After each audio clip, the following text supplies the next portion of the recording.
Okay, so this is my third video on my presentation on notions and concepts that are necessary for us to tackle the analysis of verbs. Of importance is, again, going to one of our sources. This is Congress, introductory chapter, page 6.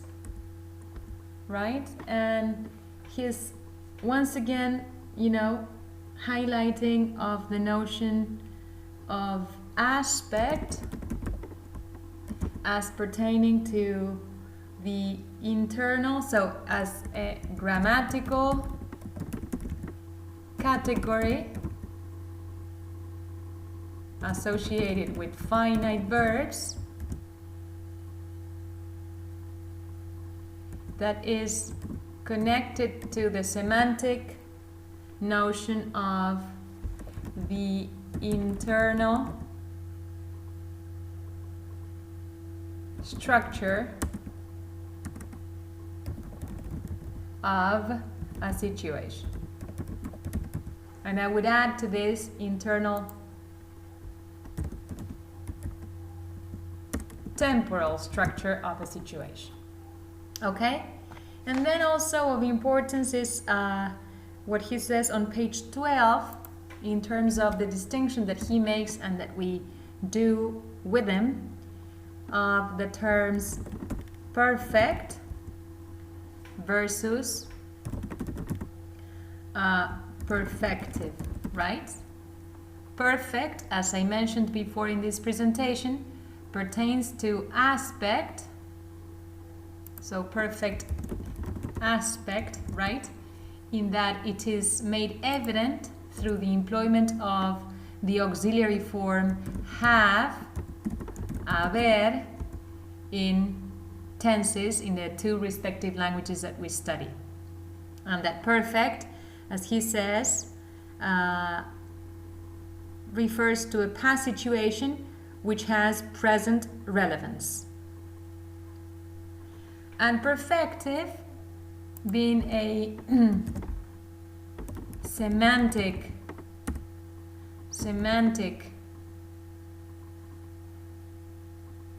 notion, right? That is to say, associated with an aspectual meaning that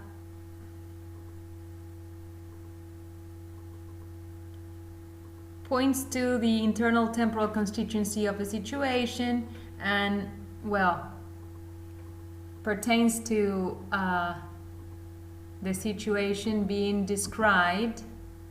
So, as he says, a situation viewed in its entirety.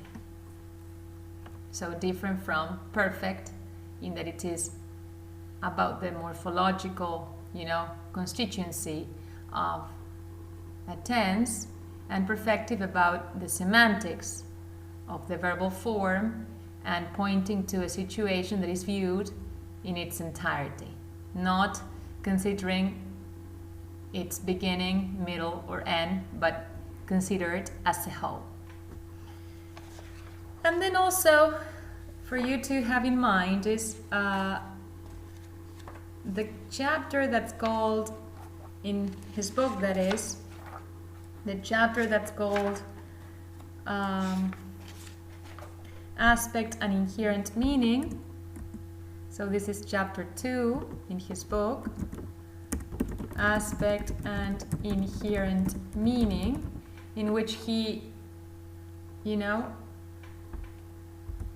explains what I present here in my chart as lexical aspect, as the meaning of verbs, as the possibility of classifying situations, and as he says, using categories such as, this is page 41, punctual and durative, telic and atelic,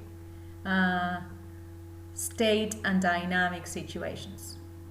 So please consider the importance of this chapter as well, for it expands on this notion, lexical aspect. And also have in mind that this table and division of situations as per their lexical aspect into states, activities, accomplishments, and achievements is, a differentiation that springs from a philosopher of the language called Wendler, right? Whose categorization of situations in 1967, he did so, is still pretty much in use. Okay, and then to finish this theoretical presentation, what I must tackle is this, row in my table, the one connecting modality with mood. So modality, if it is part of this left column of ours, will be associated with semantics, with notional categories, whereas mood will be a grammatical, a syntactic, realization, in this case in terms of verbs that are finite, of the semantic notion of modality. Let me organize my notes and get back to you in a second. So getting back to the notion of modality and its relationship with the category, the verbal category of mood. In RAE, we have the specification that mood is a grammatical notion that is associated with the inflections that a verb takes. Whereas modality here is a semantic notion that can be represented in language through different elements, such as modal auxiliary verbs, adverbials, and subordinate adverbial clauses.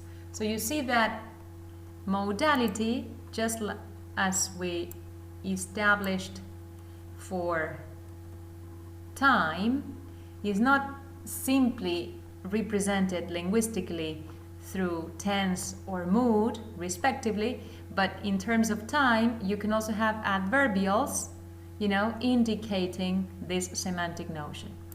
In the same way, we have, for example, the possibility of using auxiliary verbs such as Juan puede nadar, Juan can swim. The employment of auxiliary, modal auxiliary verbs in the two languages that indicate a modal meaning of possibility, right?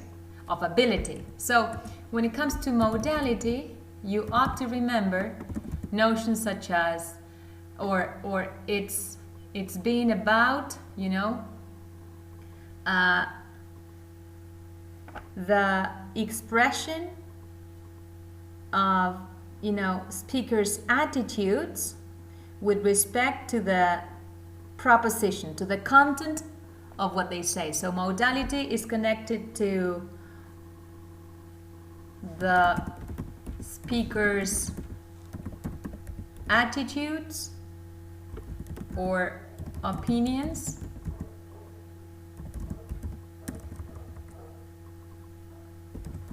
with respect to the content of what they say. So with respect to the propositions, right, that are associated with the sentences produced. So modality associated with then meanings such as expressed in these two sentences, ability, right, or possibility, or lack of possibility, or hypotheticity, or counterfactuality, etc., etc. All these notions I'm sure you're acquainted with. Well, they belong to the realm of modality, to the realm of, meanings, of semantics that pertains to the speaker's attitudes or opinions with respect to the content of what they say. Now, modality, as I was saying, can be expressed through auxiliary forms, auxiliary modal auxiliary verbs. You see that they are making up a verb phrase in the two languages, that is. And each verb phrase is made up of a modal auxiliary verb and then, in this case, an infinitive, a non-finite verbal form. Okay? The auxiliaries providing the possibility for the verbal phrase to be considered finite. Remember that modal verbs in English are defective in the sense that they can only be considered to be finite and they don't have associated to them non-finite forms to themselves, that is, can is always can, could is always could, must is always must, and they're always considered finite, different from what happens in an auxiliary verb like poder in Spanish, which shows the possibility of it being inflected, finite or not. Okay? But in any case, the modal auxiliary verbs here provide for the possibility of finiteness, and then come the two non-finite verbs in question that provide, the lexical content to the phrase. Now, another possibility for the, conveyance of modal meanings is the employment of adverbials. For example, an adverbial such as seguramente, right? Or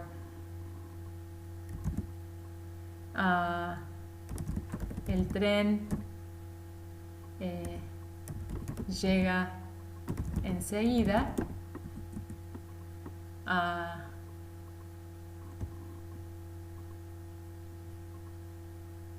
Probably he'll be here soon. And here you see the usage of, an adverb like seguramente, that is an adverb phrase functioning as adverbial, right? Indicating a modal meaning of possibility. All right? In the two languages. Here we have then a form in the present tense in Spanish, and here we have yet again the usage of a modal auxiliary verb in conjunction with a non-finite verb. I'm already tired, folks. I'm sorry for these mistakes. All right? Like in can swim. So, when modality, I should go to the chart. When modality is expressed through finite verbal forms, we speak of mood. So mood is a grammatical category, which is one of the realizations that modality can take. So when it comes to mood, we speak of specific inflections that finite verbal forms take, showing modal differentiations.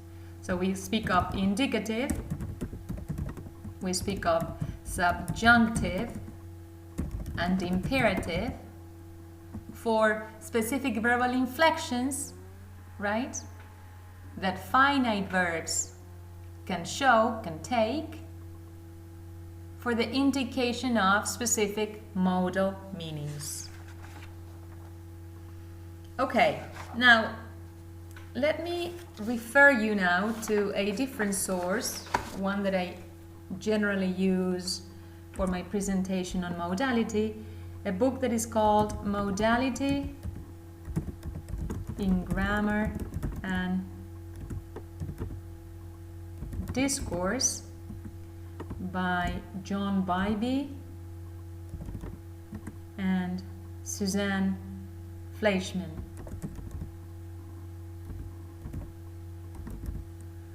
And these authors explain that, and I am reading their definition, mood refers to a formally grammaticalized category of the verb.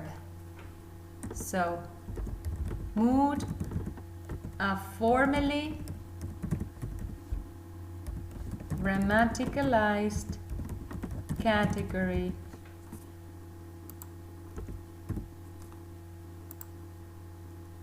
of the verb. Whereas modality, right? Let me finish this definition. A formally grammaticalized category of the verb which has a modal function. Whereas modality, on the other hand, is the semantic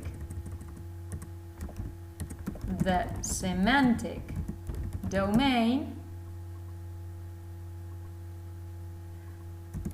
pertaining to elements of meaning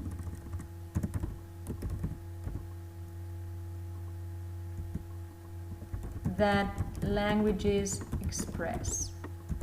This is their book, right? On page 2 in it. It's at the very beginning. I haven't written the year of publication of the book, but when you look it up, you know, on Google, say, and write the name, you'll find, you know, its corresponding year of publication. Please do, so that you can have, you know, full information in terms of its reference. Page 2 here for the definition.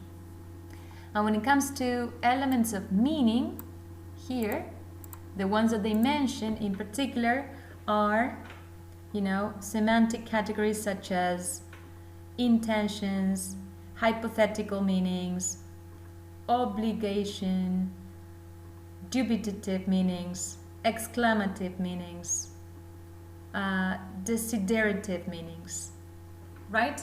So it is all these meanings that we are accustomed to encountering when analyzing verbs, you know, that either show a specific mood or verbal phrases that are made up of, for example, modal auxiliary verbs that denote such modal meanings.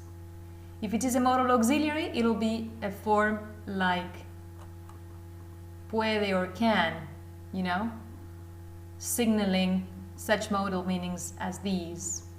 If it is mood, well, it'll be either a verb in the indicative here, or we can have seguramente o probablemente el tren llegue in Spanish, right? I'm just looking at my notes. Llegue, signaling a different mood, subjunctive, right? So, seguramente el tren llega, o seguramente el tren llegue, in subjunctive, mood, showing such mood with the differentiation in terms of the inflections that the verb takes. Okay. So, when it comes to modality, just bear with me 1 second until I find my next note. Here it is. I just wanted to refer you to Grimbaum and Quirk's chapter 4, the semantics of the verb phrase, and the, inclusion that they make on, the different meanings associated with modal auxiliary verbs, in particular in English. This is section 4.21, and they're speaking about intrinsic modality. So this is, something we'll pay attention to, the distinction of modality into intrinsic and extrinsic. Intrinsic equated with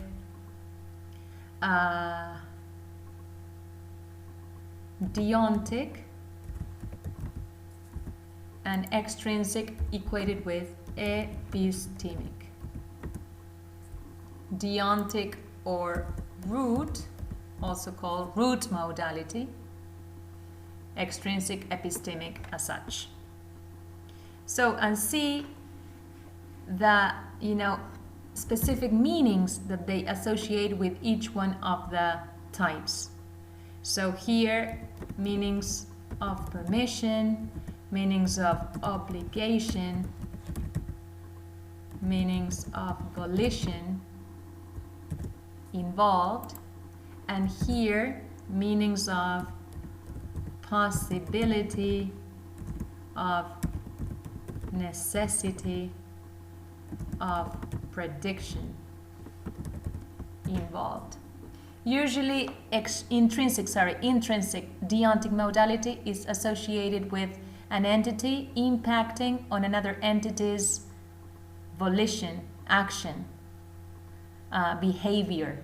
So for example, if I say to you, now you may go.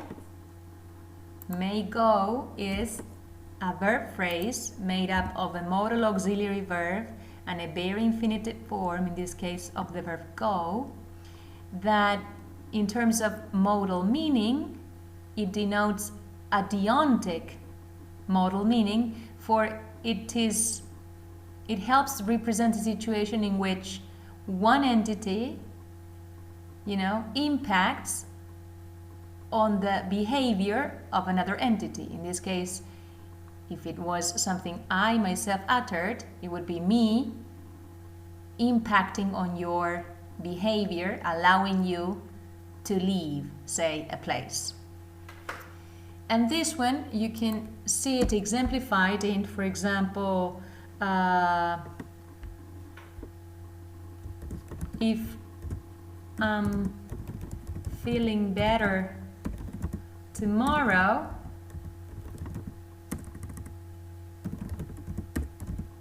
I may come to the party. In this case, we see the realization of may come as another verb phrase made up of a modal auxiliary form and a bare infinitive verb of the verb come in this case. But rather than denoting deontic modality, this one shows or denotes epistemic modality, for it is about, somebody is expressing the real possibility of a situation, coming to play. So please have in mind that you have different sources to learn from, to study from, with respect to, our Unit 2 and its crucial notions. And, read them carefully, but also profit, hopefully, from, the presentations that I am, finishing now with these videos, right? In which I have tried to, lay out to you the key facets, the key aspects of categories such as the ones that you have specified in this table. I am looking at my chart and I realized that I didn't make reference to this part here, right? Syntactic, syntax, and I realized that it syntactic or periphrastic aspect in Spanish. And very quickly, this is the aspect that is realized through perífrasis verbales, right? So let me find my notes with respect to this and I'll get back to you in a minute. So picking up from where I left off before my pause, this is one of the distinctions that the category aspect takes in Spanish.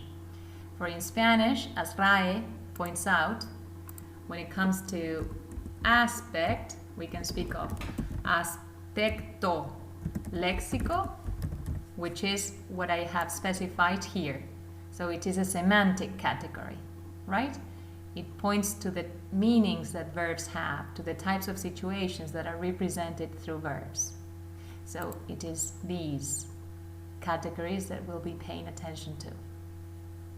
Now, RAE also speaks of aspecto morfológico o gramatical, so which is the one realized, through verbal inflections, that is to say here, morphological or grammatical aspects. So this is the section on my division into here, simple or non-progressive, progressive and perfect in English, and imperfectivo y perfectivo in Spanish. This is what the morphology of the verbal form shows us in terms of its aspect. And then we have the last category with respect to aspect, which is aspecto perifrástico.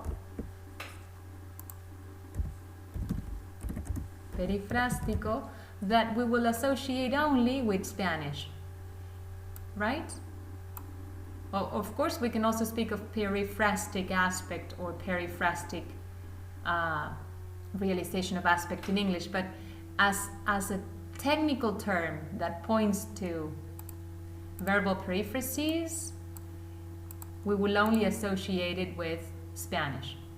So here we have perífrasis verbales, right? Incoativas,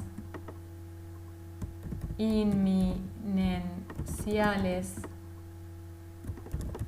continuativas, etc. So the ones that are made up of more than one verbal form, only one of them, the auxiliary, showing finiteness, but this addition of meanings pertaining to the internal temporal constituency of situations. So for example, an inchoative verbal periphrasis would be comenzar a plus infinitive. Inminenciales, por ejemplo, estar por plus infinitive. Continuativas, for example, estar plus gerund. Okay? So in order for you to have a list of verbal periphrases in Spanish, you should read the section on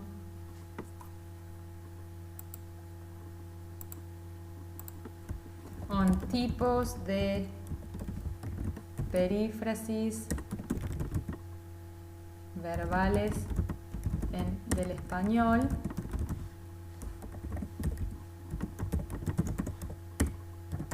Vitulio 2010, páginas 244, 245 y 246. We will make sure you have this material available soon. okay? So that you can read the specificities on the different types of verbal periphrases there exist in Spanish, which show, exemplify this type of aspect, perifrástico. Okay, folks, so now, yes, I am going to bring this presentation to a close, hoping that you can make the connections with the different readings that you have, and that you can, learn from the extra information that I have included in these 3 videos that I am now finishing. Thank you very much.